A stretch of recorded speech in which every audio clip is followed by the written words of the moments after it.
Hi, I'm Katie Wilson and welcome to Africa News. Let's see the headlines. A new treatment centre is set to open in the DRC as the country steps up efforts to tackle the Ebola outbreak. An intense summer heatwave is sweeping through Egypt with temperatures topping 45 degrees Celsius. And we'll take a look at the life of a Sudanese migrant who made the dangerous journey to the Spanish territory of Ceuta.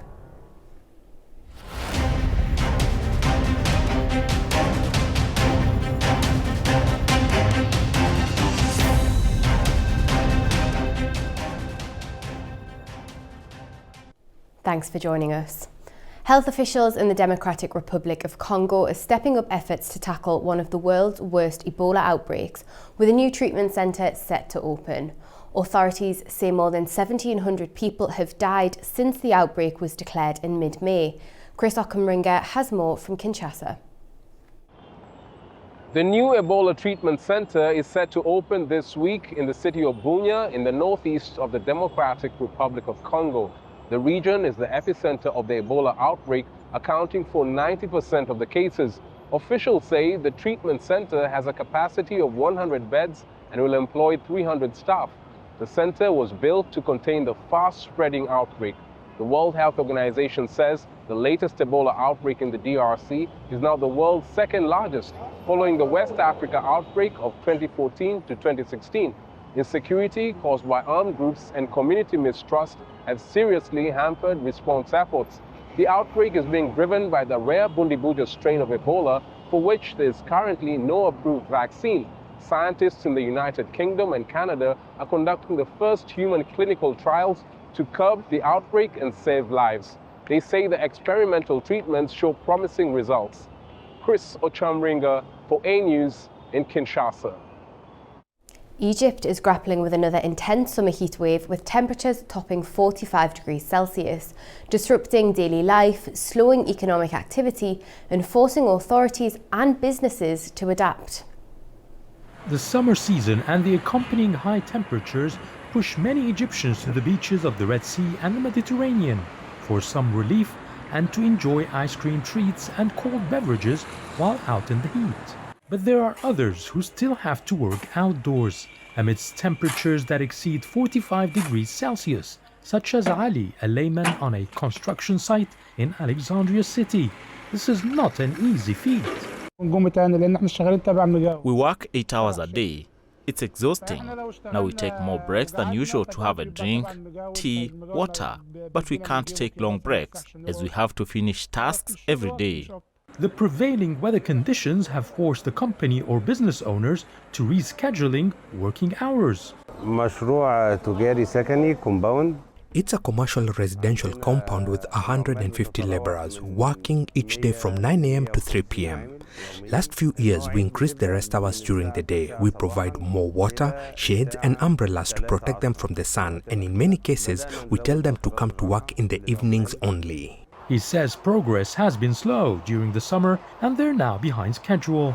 A peak in electricity consumption during summer forces the government to increase imports of expensive oil and gas to keep power stations running.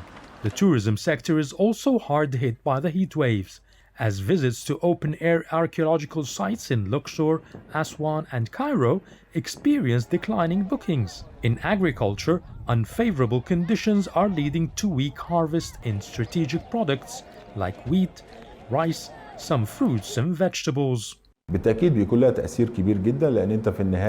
Less supply of agricultural products raises food prices, hikes inflation, and this affects low-income earners.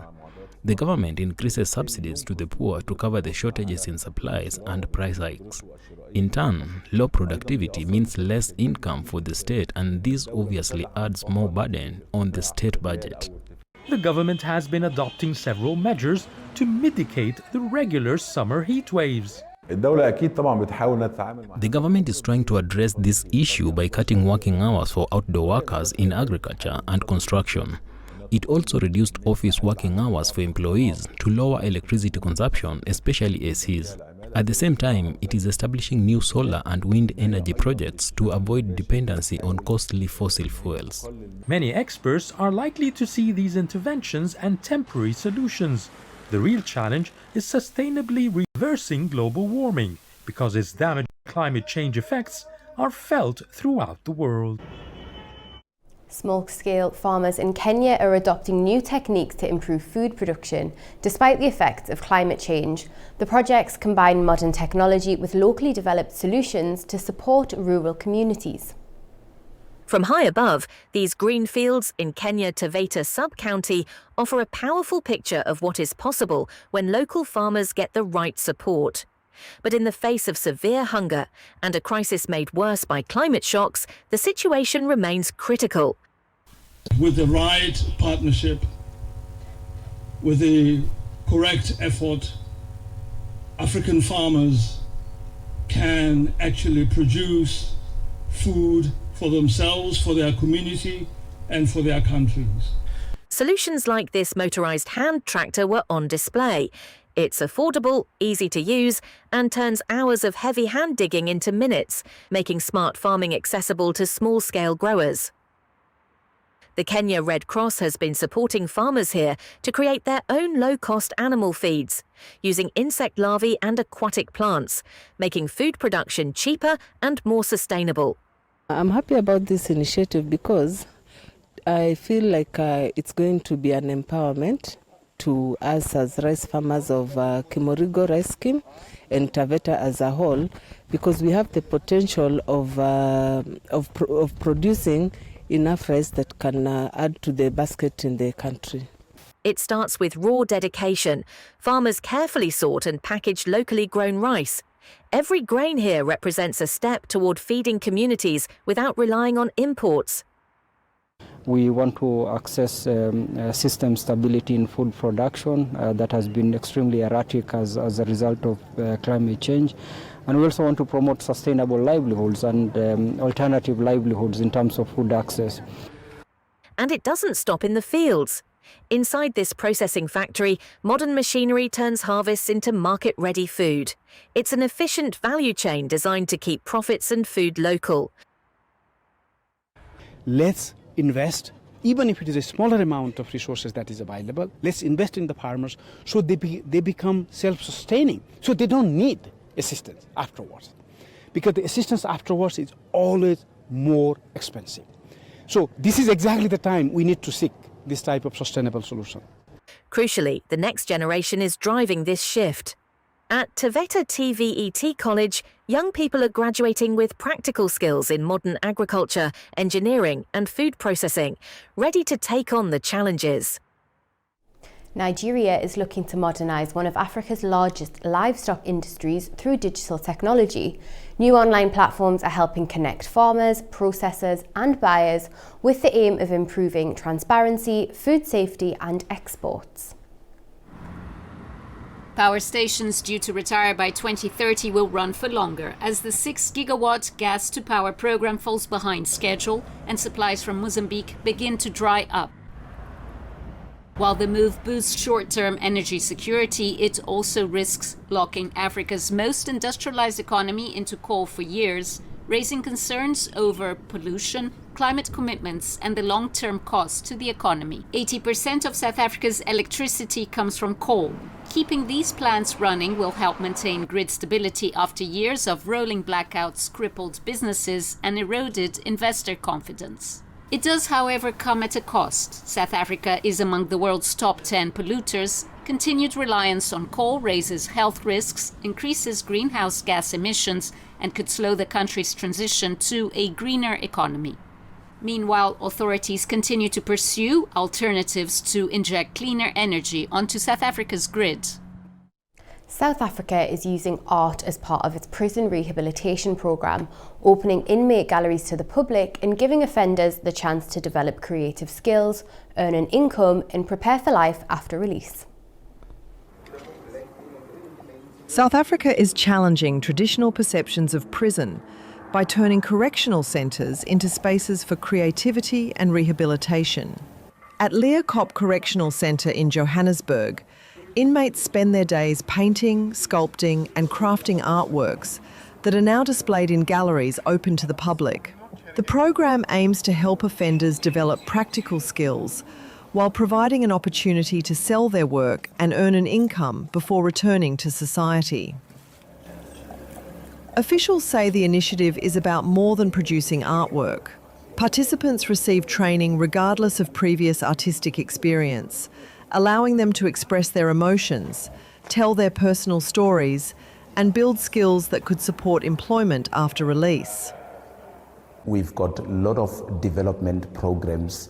One of our programs include sports, that include education. So as Art Gallery is one of our programs that we bring into the offenders, the aim is to showcase the talent that the offenders are having. The other thing is to promote the creativity and the skill for them to be able to tell stories through training, through drawing, through showing their emotions when drawing the pictures. Some of the offenders don't even have a background of drawing. We take them through the training so that they can be able to tell their stories. So we also want to showcase the talent to the public. Hence, we opening the art gallery to the public so that they can come and buy the projects that are created by the offenders.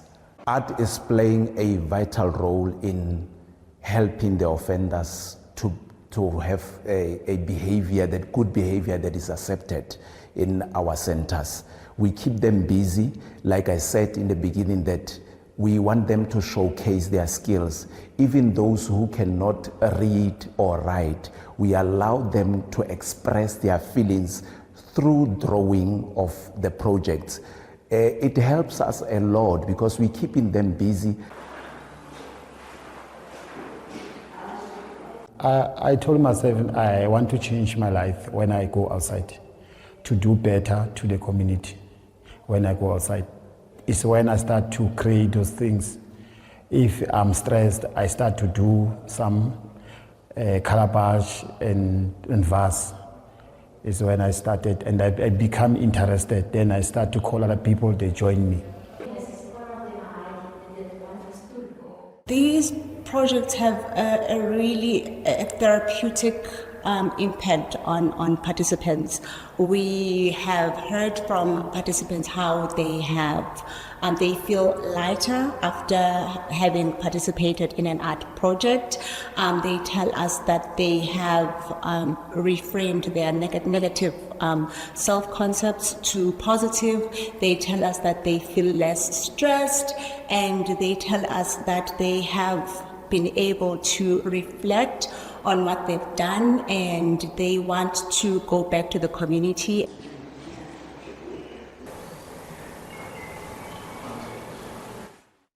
And finally, as hundreds of migrants remain stranded in Ceuta after last week's crossing, among them is a Sudanese man who says reaching Spanish territory has fulfilled a dream years in the making, despite the uncertainty that now lies ahead.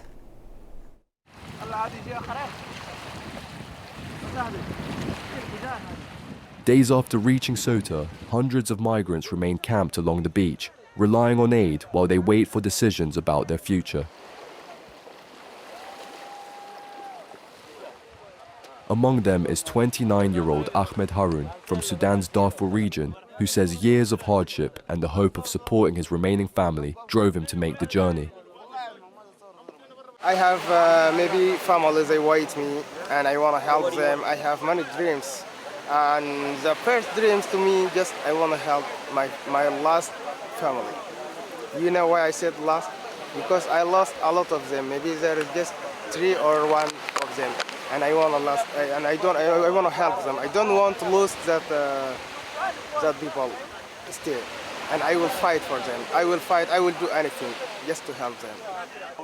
Harun says he spent 4 years waiting for the chance to reach Spain and accepted the risks, including the possibility of being deported. Finally, maybe I think I achieved with my dreams. If they deport me out, I don't care. All my dreams is just I introduce heirs. And right now, just we ask about humanity in 3 days, that first 3 days. After that, they look after us and they take care about us and they give us the things we need. And right now, we're excited to hear what they will say about us. The mass arrival has reignited debate across Europe over migration and border management, with EU ministers pledging closer cooperation to tackle people smuggling networks and strengthen external borders. But for those waiting on Ceuta's beaches, the immediate concern is far more personal: whether they will be allowed to remain in Spain or be sent back. That's all we have time for today on African News. Thanks for watching and bye for now.